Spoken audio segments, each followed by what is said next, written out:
Hi everybody, my name is Natasha and I'm dropping by with a piece of gossip I've just picked up from the pond where Prince Bertie the frog lives. Usually I pass on bits of tittle-tattle about the pond life and their goings-on, but today Bertie was talking about a very special celebration. He was telling Tim the tadpole that it's just as important as birthdays and Christmas. Now, before I continue, I'd better ask you a question. Do you like chocolate? You don't?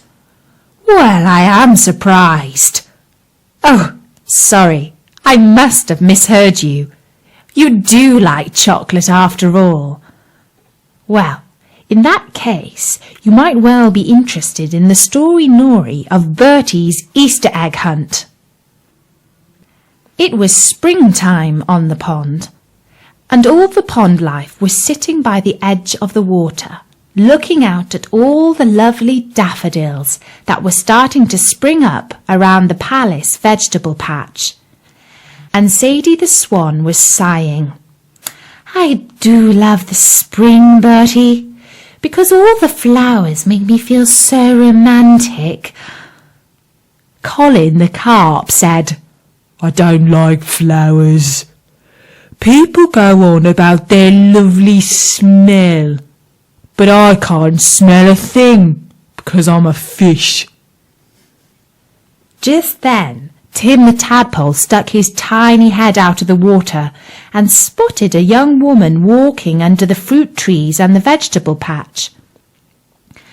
That's the most beautiful person I've ever seen, he said. Who can she be, Bertie? Why, said Bertie, that's the lovely Princess Beatrice, of course. Then he croaked rather sadly because, as you probably know, when Bertie was a handsome prince, he was engaged to marry the lovely Princess Beatrice.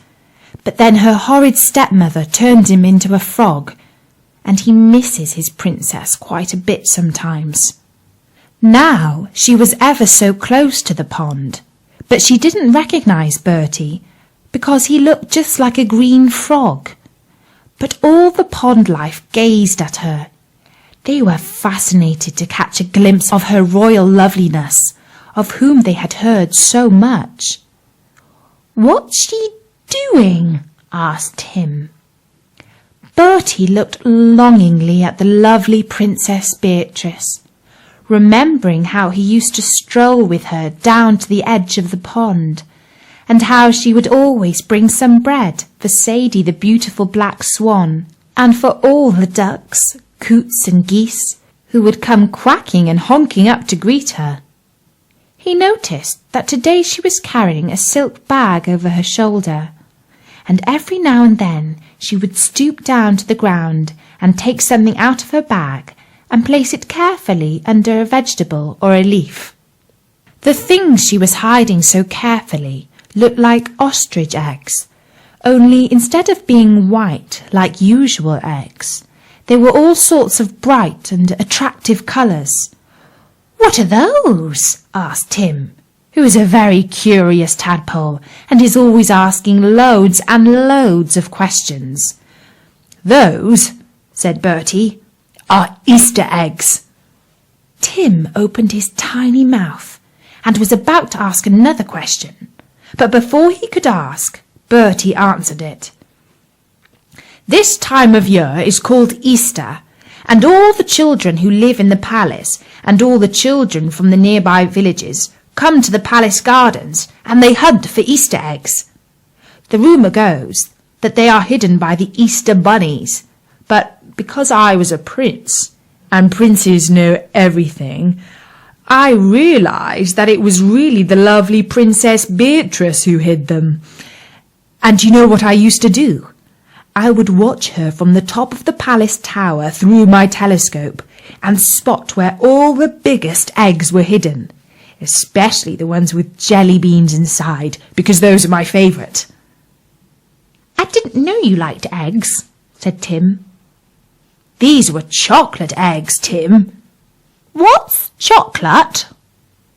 Now, little Tim is known for asking some very silly questions, and quite often when he asks them, the other creatures on the pond go, Tim, don't you even know that? But this time they kept very quiet, because they were all eager to learn from Bertie what chocolate was.